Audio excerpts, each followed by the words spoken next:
నమస్తే, welcome to our channel TGTV వార్తా కథనాలపై విశ్లేషణ కార్యక్రమం మార్నింగ్ న్యూస్ కు స్వాగతం. నేను మీ జర్నలిస్ట్ సత్య. ముందుగా రాష్ట్రంలో జరుగుతున్న రాజకీయ పరిణామాలను కనుక పరిశీలించినట్లయితే హైడ్రా ఏదైతే ఇప్పటివరకు హైడ్రా తోటి మరి ఇక్కడ నగరాన్ని బెంబేలెత్తించిండ్రో ఆ తర్వాత మళ్ళీ తెర మీదకి వచ్చింది మూసి ప్రక్షాళన, మూసి సుందరీకరణ. మరి ఇక్కడ ఒకవైపు హైడ్రా తోటి బెంబేలెత్తిన నగర ప్రజలకు, మరోవైపు మూసి సుందరీకరణ పేరుతోటి మూసి పరివాహక ప్రజల నెత్తి మీద గుదిబండ మోపింది ప్రభుత్వం. పైపెచ్చు దీని మీద పెద్ద ఎత్తున విమర్శలు రావడంతో మూసి సుందరీకరణ కాదు, మూసి నది మరి ఇక్కడ ప్రక్షాళన, మూసిలో ఏదైతే దానిలో ఉన్న మరి ఇక్కడ మురికి నీటిని శుద్ధ నీటిగా మార్చి అందులో గోదావరి జలాలు పారించడమే లక్ష్యం అని చెప్పి శుందరీకరణ కాదు శుద్ధీకరణ అని చెప్పిన పరిస్థితిని మనం ఇక్కడ ప్రధానంగా గమనించవచ్చు. మరి ఇక్కడ వరల్డ్ బ్యాంక్ సంబంధించి 4,400 కోట్ల రుణానికి సంబంధించి మరి ఇక్కడ ఏదైతే పీపీఆర్ సమర్పించిందో, డిపిఆర్ లేకుండానే ఇప్పటి వరకు 170 ఇళ్లను కూల్చేసిండ్రు. 16,500 ఇళ్లకు పైగా రెడ్ మార్కింగ్ చేసిండ్రు. వీళ్ళందరినీ ఖాళీ చేయాలని హుకుం జారీ చేసిండ్రు. దాంతో బస్తీ వాసులంతా కూడా జేఏసీగా ఏర్పడి పోరాటం చేసి వాళ్ళకు బీఆర్ఎస్ నాయకులు అండదండలు అందించడంతో వారందరూ కూడా ప్రభుత్వం మీద తిరుగుబాటు చేయడంతో కాస్త వెనక్కి తగ్గింది. ఆ తర్వాత మరి ఇక్కడ హైకోర్టు కూడా ఏదైతే దానికి సంబంధించి నష్టపరిహారం చెల్లించకుండా ఎవరిని బలవంతంగా ఖాళీ చేయించరాదు అని చెప్పి ఆదేశాల మేరకు వెనక్కి తగ్గిన ప్రభుత్వం ఈరోజు ఏదైతే వరల్డ్ బ్యాంకుకు పీపీఆర్ సమర్పించిందో దాంట్లో మరి ఇక్కడ రియల్ ఎస్టేట్ వ్యాపారం చేయబోతా ఉన్నదని చెప్పి తేటతెల్లమైంది. అది శుద్ధీకరణ కాదు సుందరీకరణ అనే దాని మీద 1,50,000 కోట్లను ఏదైతే పబ్లిక్ ప్రైవేట్ భాగస్వామ్యంతో దాన్ని ఏదైతే గవర్నమెంట్ పబ్లిక్ ప్రైవేట్ భాగస్వామ్యంతో పీపీపీ పద్ధతిలో మరి ఇక్కడ దానిలో రియల్ ఎస్టేట్ వ్యాపారం చేయబోతా ఉన్నది. ప్రైవేటు ఏజెన్సీలకు మూసి పరివాహక ప్రాంతాన్ని అంతా కూడా అప్పగించబోతా ఉన్నది. నిర్మాణాలన్నీ కూడా ప్రైవేట్ వాళ్ళే చేసుకుని అక్కడ పెద్ద ఎత్తున వాణిజ్య భవనాలు, అదేవిధంగా అమ్యూజ్మెంట్ పార్కులు కానీ ఇతర మరి క్లబ్బులు, పబ్బులు అన్నింటినీ కూడా ఏర్పాటు చేసి దాని ద్వారా ప్రభుత్వం ఆదాయం పొందాలని చూస్తుంది. అందులో భాగంగా సుమారు 16,500 కుటుంబాలను రోడ్డున పడేయడానికి సిద్ధపడతా ఉన్నది. మరి ఇక్కడ బఫర్ జోన్ అని చెప్పి, ఎఫ్టీఎల్ అని చెప్పి మరి మూసి పరివాహక ప్రాంతంలో ముంపుకు గురయ్యే అవకాశం ఉన్నదని చెప్పి బస్తీ వాసులను తొలగిస్తే అక్కడ ఆకాశ ఆర్మ్యాలు నిర్మిస్తే అవి ముంపుకు గురిగావా అనే ప్రశ్నలు పెద్ద ఎత్తున ఉత్పన్నమైనప్పటికీ కూడా దాని మీద సమాధానాన్ని దాటవేసుకుంటూ వస్తూ ఉన్నది ప్రభుత్వం. ఏది ఏమైనా కూడా ఖచ్చితంగా మూసీని మరి ఇక్కడ 1,50,000 కోట్లు కుమరించడానికే ప్రభుత్వం సిద్ధపడ్డదనే విషయాన్ని కూడా మనం ఇక్కడ ప్రధానంగా గమనించాలి. ఒకవైపు ఇక్కడ స్థానిక సంస్థల ఎన్నికలు లేక మరి ఇక్కడ గ్రామాలన్నిటి కూడా పాలన పడకేసింది. పూర్తి స్థాయిలో బ్లీచింగ్ పౌడర్ చల్లే నాదుడే లేడు, కరెంటు బుగ్గ పెట్టే నాదుడే లేని పరిస్థితి. ఒకవైపు స్థానిక సంస్థల ఎన్నికలు నిర్వహించడానికి ప్రభుత్వం ఇప్పటికి కూడా ముందుకు రావడం లేదు. మరి అదేవిధంగా ఇచ్చిన 6 గ్యారంటీల అమలు కానీ, అదేవిధంగా రైతు భరోసాకు సంబంధించి కానీ మరి ఇక్కడ ఎలాంటి దానికి సంబంధించిన విధి విధానాలు ఇంకా ప్రకటించడం లేదు. మరోవైపు రైతు భరోసాలో సుమారు 40 లక్షల మందికి కోత విధించడానికి మరి ఇక్కడ సూత్రప్రాయంగా మాత్రం విధి విధానాలు రూపొందించినట్టుగా తెలిసింది. అందులో భాగంగా 7 ఎకరాలకే మరి ఇక్కడ పరిమితం చేయబోతున్నట్టు తెలిసింది. అదేవిధంగా కుటుంబం యూనిట్ గా తీసుకుపోతా ఉన్నారు. ఇంట్లో నలుగురికి 7 ఎకరాలు ఉన్నా కూడా ఒక్క 7 ఎకరాలకే ఇస్తారు. హైయెస్ట్ గా 7 ఎకరాలు మాత్రమే. నలుగురికి తలా 1 ఎకరం 2 ఎకరాలు ఉంటే వాటన్నింటినీ కలిపి 7 ఎకరాలకు పరిమితం చేయబోతా ఉన్నారు. అదేవిధంగా ఏదైతే ప్రభుత్వ ఉద్యోగులకు, టీచర్లకు, అదేవిధంగా ప్రభుత్వ ఉద్యోగులందరికీ, పెన్షనర్లకు, లాయర్లకు, డాక్టర్లకు, ఇంజనీర్లకు, అదేవిధంగా ప్రజాస్వామ్యం ఏదైతే ప్రజాప్రతినిధులందరికీ కూడా రైతు భరోసాను మరి ఇక్కడ ఎత్తేయబోతా ఉన్నారు. వాళ్ళందరికీ కూడా పథకాన్ని ఎత్తేయబోతా ఉన్నారు. దాంతో కేవలం 30 లక్షల మంది మాత్రమే ఏదైతే మరి ఇక్కడ కేంద్ర ప్రభుత్వం ఇస్తున్నదో కిసాన్ సమ్మాన్ నిధి, దానికి సంబంధించే మరి పిఎం కిసాన్ నిబంధనలే దీన్ని కూడా వర్తింపజేయడానికి మరి ఆల్రెడీ ఆ అసెంబ్లీలోనే మరి పిఎం కిసాన్ దానికి సంబంధించిన నిబంధనల ప్రకారం ఇవ్వబోతున్నట్టుగా సూత్రప్రాయంగా తెలిపింది. దాని మీద ప్రతిపక్షాలు నిరోధిస్తే ఇంకా నిర్ణయం తీసుకోవాలని తెలిసింది, కానీ నిర్ణయం తీసుకోలేదని చెప్పింది, కానీ ఖచ్చితంగా దానికే కట్టుబడి ఉన్నట్టుగా తెలుస్తా ఉన్నది. అది కూడా ఈ ఒక్కసారికి ఇచ్చి చేతులు దులుపుకునే ప్రయత్నం చేస్తా ఉన్నది. ఎందుకంటే స్థానిక సంస్థల్లో గట్టెక్కాలంటే పూర్తిగా వివరాలు ఇవ్వకుండా, ఏదైతే రుణమాఫీకి సంబంధించి పూర్తి వివరాలు ఇవ్వకుండా మరి ఏదైతే ఇంకా 13,000 కోట్ల రూపాయలు చెల్లించేది ఉందని చెప్పి 2,700 కోట్లు చెల్లించి రుణమాఫీ పూర్తి అయిపోయింది, గింతే ఉన్నాయి 2 లక్షలే అని చెప్పి ఏదైతే లెక్కలు చెప్పకుండా తప్పించుక తిరిగిందో, అదే విధంగా రైతు భరోసా కూడా దానికి సంబంధించి ఎంతమందికి ఇస్తున్నాం, ఎవరికి ఇస్తున్నాం అనేది ఏది కూడా బయటకి పొక్కకుండా ఇచ్చేసినామని చేతులు దులుపుకునే ప్రయత్నం ఈ లోపల స్థానిక ఎన్నికలను దాటవేసే ప్రయత్నం చేయబోతా ఉన్నది ప్రభుత్వం. అందులో భాగంగా ఇటు రేషన్ కార్డులను అడ్డబెట్టుకోబోతా ఉన్నది, ఇందిరమ్మ ఇళ్లను అడ్డం పెట్టుకొని ఈ స్థానిక సంస్థల గండాన్ని గట్టెక్కించుకునే ప్రయత్నంలో ఉన్నది ప్రభుత్వం. మరి వీటన్నిటిని కూడా ప్రజలు గమనించాల్సిన అవసరం ఉన్నది. ఏదైతే ప్రభుత్వం బురద దాటడానికి బండేసుకుని ఏ విధంగా దాటుతుందో అదంతా కూడా మరి ప్రజలందరూ కూడా గమనించాలి. ఎక్కడికక్కడ మరి ఇక్కడ ప్రశ్నిస్తే తప్ప మన హక్కులు సాకారం అయ్యే పరిస్థితి లేదు, మనకి ఇచ్చిన హామీలు అమలు చేసే పరిస్థితి లేదు. కాబట్టి ప్రజలందరూ కూడా ప్రశ్నించడానికి సిద్ధంగా ఉండాలి. ఎన్నికలు ఎప్పుడొచ్చినా కూడా కాంగ్రెస్ ను తిప్పికొడితేనే మన హామీలు అమలవుతాయనే విషయాన్ని కూడా గుర్తించాలి. ఇంకా మరోవైపు ప్రైవేట్ స్వచ్ఛంద సంస్థ ద్వారా మరి ఇక్కడ ఏదైతే ఎంక్వైరీ సర్వే చేసారో ఆ సర్వేలో మరి ఇక్కడ తెలంగాణలో లంచం మితిమీరిపోయింది అని చెప్పి ఆ సర్వే మరి ఇక్కడ పూర్తి స్థాయిలో నిన్నటి రోజున జేడి లక్ష్మీనారాయణ మాజీ జేడి సిబిఐ జేడి లక్ష్మీనారాయణ నిన్నటి రోజున రిలీజ్ చేసిండ్రు. పూర్తిగా అవినీతిలో కూరుకుపోయింది. మరి ఇక్కడ ప్రభుత్వ అధికారులు అందరూ కూడా మరి ఇక్కడ లంచం లేనిదే డబ్బులు ఇచ్చే పరిస్థితి లేదు అని చెప్పి ఆయన సర్వే మరి నిర్గాంతపోయే సర్వే వివరాలను వెల్లడించింది. వార్తా కథనాలను కనుక పరిశీలించినట్లయితే ముందుగా నమస్తే తెలంగాణ, రియల్ మూసీ బంద్, రియల్ మూసీ బత్, పునరుజ్జీవం కాదు కమర్షియల్ కూపం, మూసీ సుందరీకరణతో పాటు రియల్ ఎస్టేట్ అభివృద్ధికి ప్రభుత్వం పెద్దపీట. ప్రపంచ బ్యాంకు ఇచ్చిన ప్రాథమిక నివేదికలో రేవంత్ సర్కార్ సుస్పష్టం. ప్రాజెక్టు కార్యకలాపాల్లో కమర్షియలైజేషన్ ఒకటని పీపీఆర్ లో తెడతెల్లం. ఫైనాన్స్ ఎలిమెంట్ సెక్షన్ 8B లో 2 సార్లు రియల్ ఎస్టేట్ ప్రస్తావన. పేదలను తరలించి మూసి పరివాహకం కార్పొరేట్ కట్టబెట్టేలా పథక రచన. అందుకే ఎఫ్టీఎల్ బఫర్ జోన్ లోని పేద మధ్యతరగతి కుటుంబాల తరలింపు. నది పొడవున రియల్ వ్యాపారానికి కేంద్ర ప్రభుత్వం అనుమతినిస్తుందా అని చెప్పి ఇక్కడ ఆల్రెడీ వరల్డ్ బ్యాంకుకు ఇక్కడ ఏదైతే పీపీఆర్ ఇచ్చిండు, పీపీఆర్ అంటే ప్రైమరీ ప్రాజెక్టు రిపోర్టు, అంటే డిపిఆర్ డీటెయిల్ ప్రాజెక్ట్ రిపోర్టు ఏదైతే ఇంకా దానికి పూర్తి కాలేదు. దానికి ముందు పీపీఆర్ ఇచ్చి 4,400 కోట్లను వరల్డ్ బ్యాంక్ నుంచి తీసుకోవడానికి మరి పీపీఆర్ ఇచ్చింది. ఆ పీపీఆర్ లో కూడా రియల్ ఎస్టేట్ చేయబోతున్నట్టుగా ప్రస్తావన వచ్చింది అని చెప్పి చెప్తున్న పరిస్థితి. మూసీ నదికి పునరుజ్జీవం తేవడం, తద్వారా దిగువన నల్గొండ జిల్లా రైతులకు మురికి మూసీ నుంచి విముక్తి కల్పించడం కాంగ్రెస్ సర్కార్ చెప్తున్న ఈ మాటలన్నీ ఒట్టి బూటకమని తేలింది. ఉమ్మడి రాష్ట్రంలో జీవనదిని మురికి కూపంగా మారిస్తే ఇప్పుడు రేవంత్ రెడ్డి ప్రభుత్వం ఏకంగా రియల్ కూపంగా మార్చేందుకు రంగం సిద్ధం చేసినట్టు తెలుస్తున్నది. తొలుత థేమ్స్ తరహా అభివృద్ధి అంటూ మూసి సుందరీకరణ రాగానే అందుకున్న రాష్ట్ర ప్రభుత్వం చివరకు దక్షిణ కొరియాలోని చుంగైచున్ అనే పిల్లకాలువ పక్కన ఉన్న ఆకాశ ఆర్మేలను చూపించింది. ఇందుకు మరింత బలాన్ని చేకూర్చేలా ప్రపంచ బ్యాంకు ఇచ్చిన ప్రాథమిక ప్రాజెక్టు నివేదికలో భారీ ఎత్తున రియల్ పెట్టుబడులు ఆకర్షిస్తామని పేర్కొనడంతో రేవంత్ సర్కార్ చెప్తున్న పునరుజ్జీవ కథలన్నీ కట్టుకథలేనని చెప్పి తేలిపోయింది. మరి సీఎం చెప్తున్న ప్రాజెక్టు వ్యయం 1,50,000 కోట్లు. ఇప్పటి వరకు కూల్చిన ఇల్లు 170. మరి మూసి తీరంలో కూల్చడం కోసం రెడ్ మార్కింగ్ చేసిన ఇల్లు 16,000 ఇల్లు. ఈ 16,000 కుటుంబాలను మరి ఇక్కడ వాళ్ళకు మేము డబుల్ బెడ్రూమ్లు ఇస్తాం, ఇక్కడ నుంచి వెళ్ళిపోండి అని చెప్పి కోట్లాది రూపాయలతో కట్టుకున్న ఇళ్లను ఖాళీ చేయించడానికి ప్రభుత్వం కుట్రలు వనుతా ఉన్నది. దానికి ఇక్కడ ఎఫ్టీఎల్ బఫర్ జోన్ అని పేరు పెట్టింది. మరి ఇక్కడ మూసి వాళ్లకు ఒకవైపు మరి శుద్ధి చేసి మరి ఆహ్లాదకరమైన వాతావరణం ఇస్తామంటారు, మరోవైపు ముంపుకు గురయ్యే ఇళ్లను తొలగిస్తామంటారు. మరి ముంపుకు గురయ్యే ఇళ్లను ఇక్కడ నుంచి తొలగిస్తే అక్కడ ఆకాశ ఆర్మేలు కట్టే ఉంటే అవి ముంపుకు గురిగావా అనే విషయాన్ని ఇప్పుడు ఇక్కడ అందరూ ప్రశ్నిస్తున్న పరిస్థితిని మరి ఇక్కడ ప్రభుత్వం సమాధానం చెప్పాల్సిన అవసరం కూడా ఉన్నది.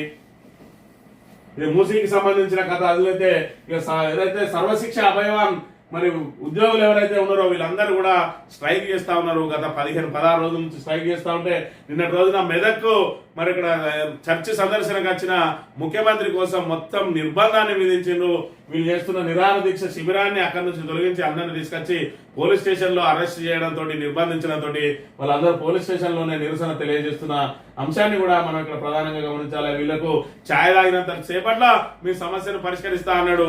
ఛాయ్ తాగినంత సేపట్ల కాదు, సంవత్సరం గడిచినా కూడా ఇప్పటి వరకు వాళ్ళ సమస్యను పరిష్కరించిన పాపాన పోలేదనే విషయాన్ని ఇక్కడ గమనించాలి. ఇక 3rd ఇయర్ లో లాంగ్వేజెస్ కు టాటా. ఇక నుంచి కేవలం కోర్ సబ్జెక్టులే. 1st, 2nd ఇయర్ లోని లాంగ్వేజెస్ ఉన్నత విద్యామండలి నిర్ణయం అని చెప్పి డిగ్రీకి సంబంధించి మనకి ఫైనల్ ఇయర్ ఏదైతే ఉన్నదో ఫైనల్ ఇయర్ లో లాంగ్వేజెస్ మరి ఫస్ట్ లాంగ్వేజ్, సెకండ్ లాంగ్వేజ్ కానీ ఇవేవి కూడా ఉండయి అని చెప్పి మరి ఇక్కడ విద్యా మండలి నిర్ణయం తీసుకున్నదని చెప్పి చెప్తున్న పరిస్థితి. జైల్లో పెట్టించి సీఎం పైశాచికానందం.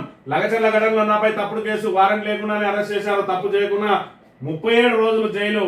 కేటీఆర్ చేస్తేనే దాడి చేయించినట్టు, చెప్తేనే దాడి చేయించినట్టు ఎఫ్ఐఆర్ లో వాళ్ళే రాసుకున్నారు. నాకు చదివేంత టైం కూడా ఇవ్వలేదు. ఈ కేసులో కేటీఆర్ ను ఇరికించే కుట్ర.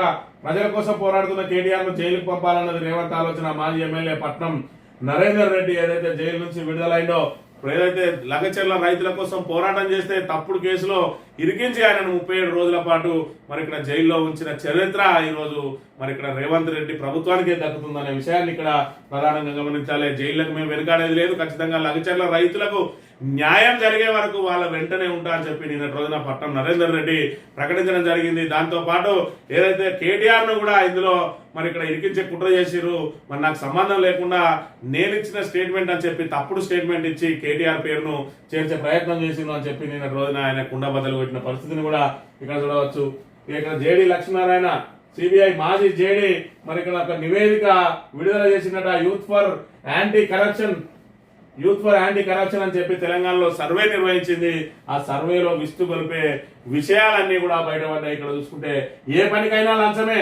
రాష్ట్రంలో పెచ్చుమీరిన అవినీతి, ఏడాది పాలన బాగాలేదు, రాష్ట్రంలో అవినీతి బాగా పెరిగిపోయిందని ప్రభుత్వ కార్యాలయాల్లో ఏ పని జరగాలన్నా లంచం ఇవ్వాల్సిన పరిస్థితులు దాపురించాయని కొత్తగా ఏర్పడిన కాంగ్రెస్ ప్రభుత్వ ఏడాది పాలన ఏమాత్రం బాగోలేదని ప్రజలు అభిప్రాయపడ్డారు. అవినీతి పెరిగిపోయిందనడానికి ప్రధాన కారణం ఉద్యోగులు, రాజకీయ నాయకులేనని స్పష్టం చేశారు.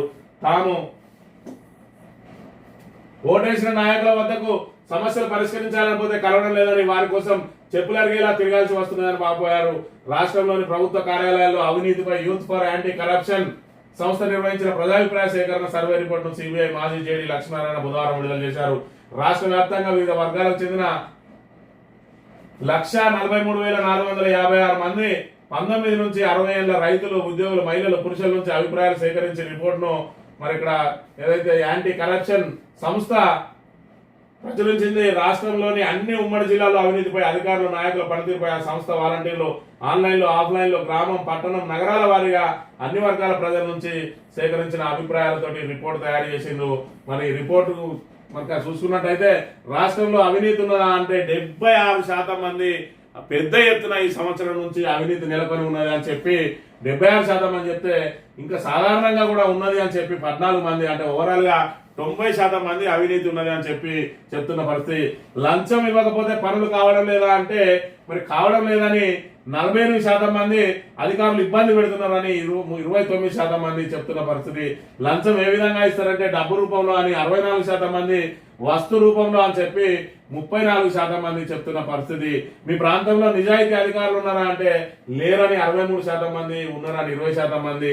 ఏసీబీ, సిబిఐ, ఈడీ వల్ల అవినీతి తగ్గుతుందా అంటే కొంచెం తగ్గుతుందని 49% మంది చెప్పిన పరిస్థితి. అదేవిధంగా అధికారులతో పని చేయించుకోవడానికి ఏం వాడతారంటే లంచాన్నే వాడతాం మేము మరి ఇక్కడ అని చెప్పి 43% మంది చెప్తే, న్యాయ పోరాటం చేస్తామని 41% చెప్పిండ్రు.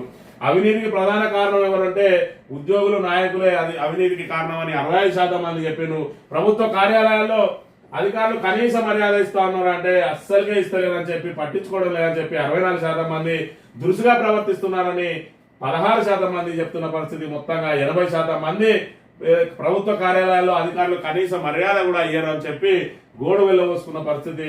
మరి ఇక్కడ దళారీ వ్యవస్థతో అవినీతి పెరుగుతుందా అంటే మరి దళారులే ప్రధాన కారణం అని 28% పెరుగుతుంది అని చెప్పి 45% చెప్పిన పరిస్థితి. తెలంగాణలో కొత్త ప్రభుత్వ పనితీరు ఎట్లా ఉన్నదనంటే పర్వాలేదు అని చెప్పి 41% మంది చెప్పి, నువ్వు బాగాలేదని 25% మంది, అధ్వానంగా ఉన్నదని 23% మంది, మొత్తంగా మరి ఇక్కడ 25, 24, 49% మంది మరి బాగలేదన్నారు, 41% మంది బాగున్నారంటే మరి ఇక్కడ మెజారిటీ మంది ప్రభుత్వ పనితీరును ఎండగడుతున్న పరిస్థితిని కూడా చూడొచ్చు. మీరు ఓటేసిన నాయకులు మీ సమస్యలు చెప్పుకోవడానికి వెళ్ళినప్పుడు కలుస్తారా అంటే వాళ్ళ కోసం తిరగాలి అని 36% మంది, అసలు ఎక్కడుంటారో తెలియదని 24% మంది, మొత్తంగా 60% మంది మాకు నాయకులే అందుబాటులో ఉండలేరు, వాళ్ళు ఎక్కడుంటారో తెలియదని చెప్తున్న పరిస్థితిని కూడా మనం ఇక్కడ ప్రధానంగా గమనించాలి. అవినీతి నిర్మూలన కోసం మా సంస్థతో కలిసి పనిచేస్తారా అంటే మరి అవినీతికి వ్యతిరేకంగా పనిచేస్తా అని చెప్పి ఏదైతే లక్ష్మీనారాయణ చెప్తా ఉన్నాడో దానికి మేము మీ వెంట ఉంటాం, అవినీతి మరి దాన్ని అరికట్టడానికి కోసం అని కూడా చెప్తున్న పరిస్థితి. 80% మంది చెప్పిన పరిస్థితి గమనించవచ్చు. తెలంగాణ దినపత్రిక విషయానికి వస్తే నిర్బంధాల పర్యటన, మరి ఇక్కడ ఆయన 40 నిమిషాల నరకయాత్ర సీఎం రేవంత్ రెడ్డి పర్యటన సందర్భంగా 40 నిమిషాల పాటు మెదకు వచ్చే అన్ని మార్గాలను కూడా మూసేసిండు. ఈయన పెద్దపల్లిలో సభ పెడితే ఏకంగా రోడ్డే డైవర్షన్ చేసిన పరిస్థితి. మరి ఇక్కడ ఏదైతే రాక అధికారం వస్తే రాజభోగం అంతా కూడా ఏ విధంగా మరి ఇక్కడ ప్రదర్శిస్తాను కాంగ్రెస్ నాయకులు అనేది ఇక్కడ చూసుకోవచ్చు. సీఎం ఎక్కడికన్నా వస్తే అక్కడ ఉన్న ప్రజలు నరకయాతన, అదేవిధంగా ఎవరైనా మరి ఇక్కడ నిరసన తెలపాలని అనుకుంటే వాళ్ళని తీసి నిర్బంధించడం. మరి ఇక్కడ చూసుకున్నాం ఎస్ఎస్సీ ఉద్యోగులను ఏ విధంగా నిర్బంధించిందో. మరి గతంలో చూసుకున్నట్టయితే మీ నిరసనను మరి ఇక్కడ బాజాప్తా తెలియజేయవచ్చు, మీకు నిరసన తెలియజేసే పూర్తి స్వేచ్ఛను 7వ గ్యారంటీగా ఇస్తా అన్నాడు. మరి ఇక్కడ అమలయ్యే 7వ గ్యారంటీ ఏంటంటే నిర్బంధం, అణచివేతలు, అక్రమ కేసులు, పోలీసుల దమనకాండ ఇప్పుడు మనకి ఇచ్చిన 7వ గ్యారంటీగా మనం భావించాల్సి ఉన్నది. ఇక మంత్రి దత్తత స్కూల్లో విద్యార్థుల ఆందోళన, ప్రిన్సిపల్ పై తీవ్ర ఆరోపణలు, వెట్టి చాకరీ చేస్తున్నారంటే ఆగ్రహం, తిన్న చేయి కడిగించారని ఆవేదన, కఠిన చర్యలు తీసుకోవాలని డిమాండ్. మరి ఇక్కడ రాష్ట్ర వైద్యారోగ్య శాఖ మంత్రి దామోదర రాజనరసింహ దత్తత తీసుకున్నటువంటి ప్రభుత్వ సాంఘిక సంక్షేమ గురుకుల పాఠశాల విద్యార్థులు మరి ఇక్కడ సంగారెడ్డి జిల్లా ఆందోళన ప్రభుత్వ సాంఘిక సంక్షేమ బాలికల పాఠశాలను దత్తత తీసుకున్నాడట సారు. దత్తత తీసుకున్న వల్ల మరి ఇక్కడ ప్రిన్సిపాల్ తిన్న చేయి కూడా అడిగిస్తా ఉన్నాడట, వెట్టి చాకరీ చేస్తా ఉన్నారు.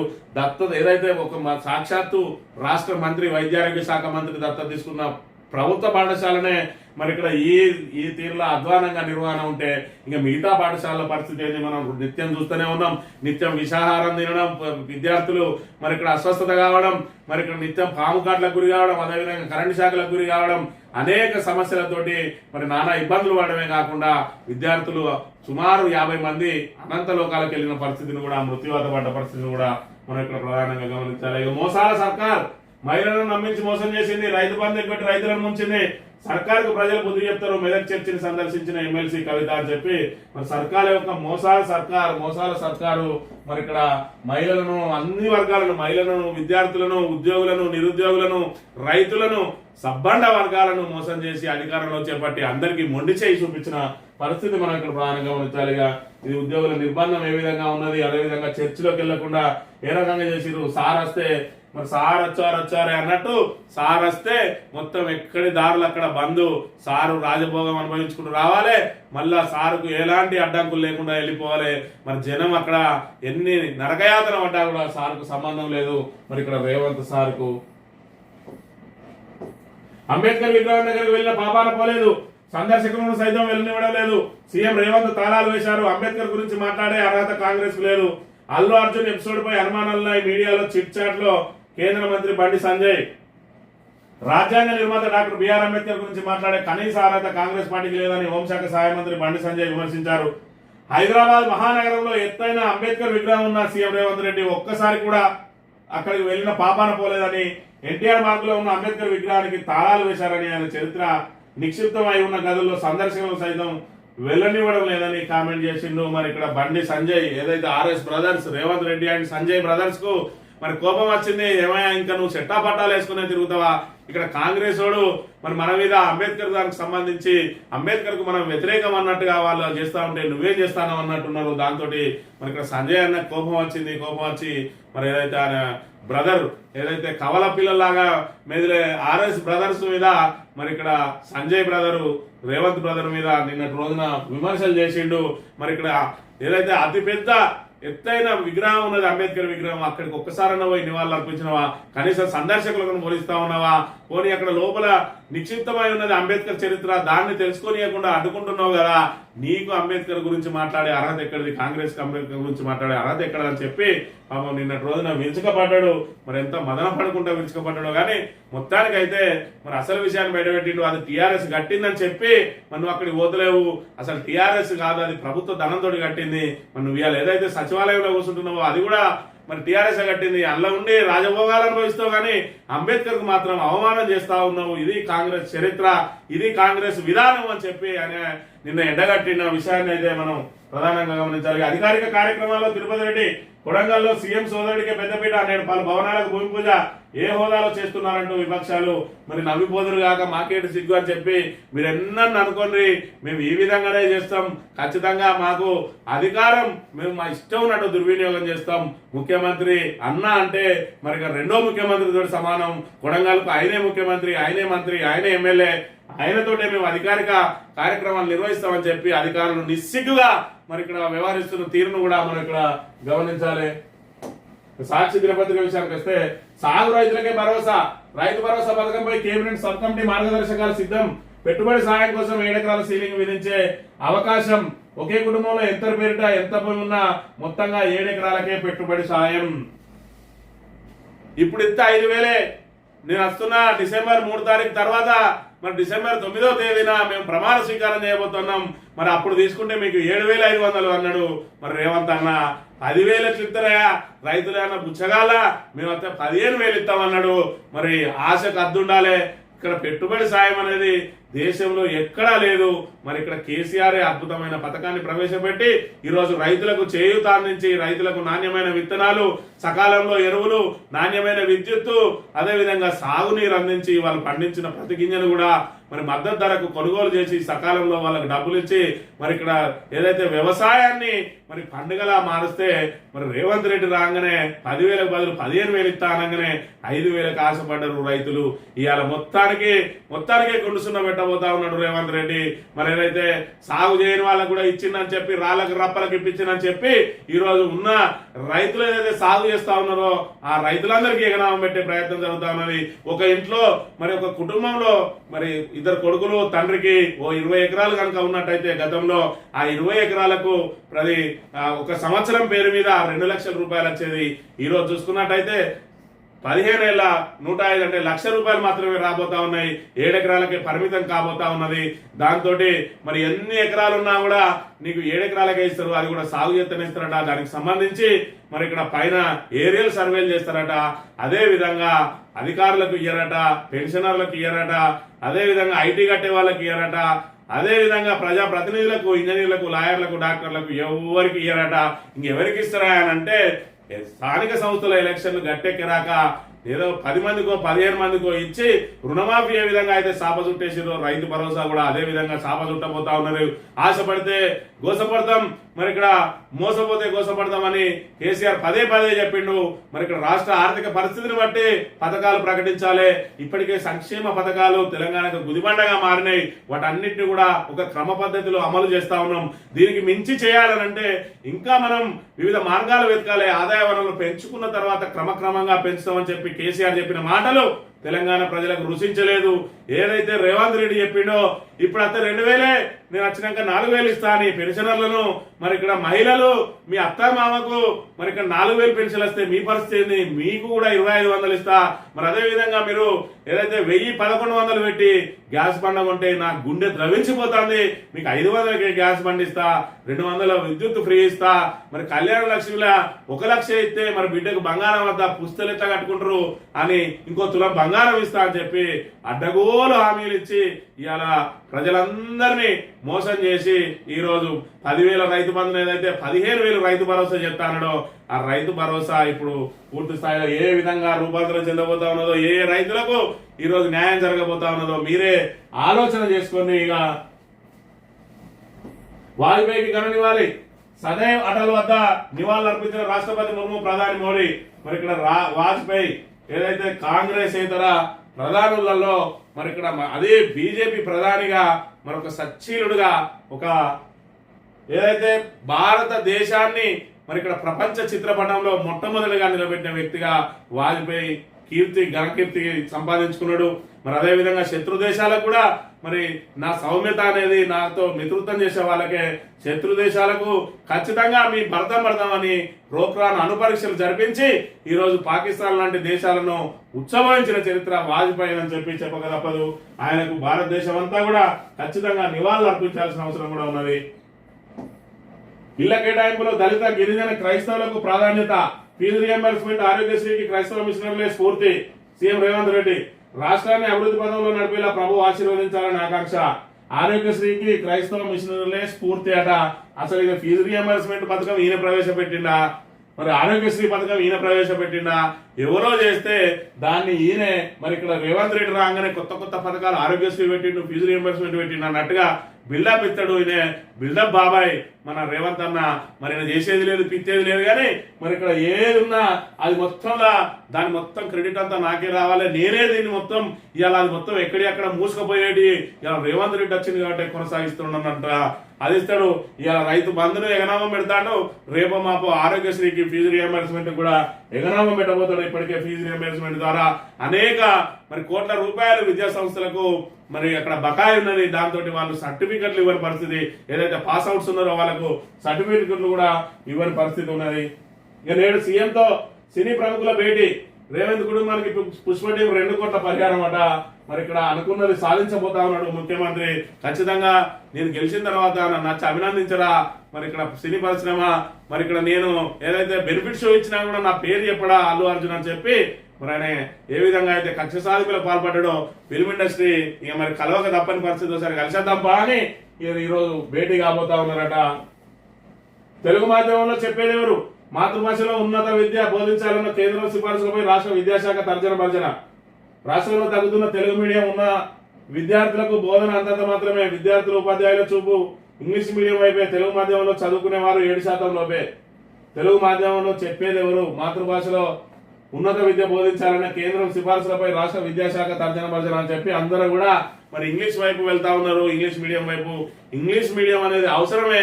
ఎట్ ద సేమ్ టైం మాతృభాషను కాపాడుకోవాల్సిన బాధ్యత కూడా ఉన్నది. అందుకే ప్రైమరీ క్లాసులు అన్ని కూడా ఖచ్చితంగా తెలుగు మీడియంలోనే మరి బోధించాలి. తమిళను చూసి మనం ఆదర్శంగా తీసుకోవాలి.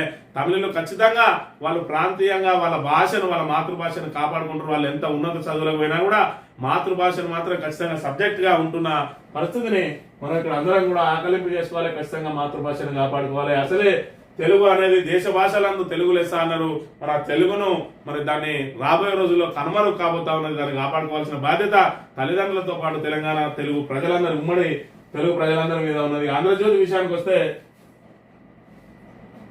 కేజ్రీ ఎన్నికల హామీలు కృత్రిమ మేధతో శాంటా క్లాజ్ అవతారంలో కేజ్రీవాల్ వీడియో. ఢిల్లీ ఎన్నికల నేపథ్యంలో రూపొందించిన ఆమ్ ఆద్మీ పార్టీ ఈరోజు ఏదైతే ఎన్నికల వేళ ప్రచారంలో భాగంగా మరి వీడియోలు ఏవైతే రిలీజ్ చేస్తా ఉన్నారో, షార్ట్ వీడియోస్ ఏదైతే రిలీజ్ చేస్తా ఉన్నారో, వీడియోల ద్వారా ఏదైతే ప్రచారం చేస్తా ఉన్నారో దానికి రకరకాల వేషాలు వేసుకోవాల్సిన అవసరం లేదు.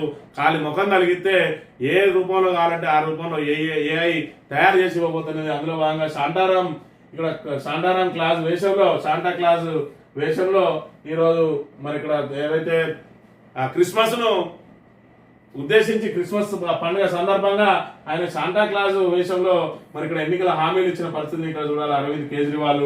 ఇక 2 కోట్ల సాయం శ్రీతేజ్ కుటుంబానికి. అల్లు అర్జున్ 1 కోటి, నిర్మాతలు 50 లక్షలు, దర్శకుడు 50 లక్షలు.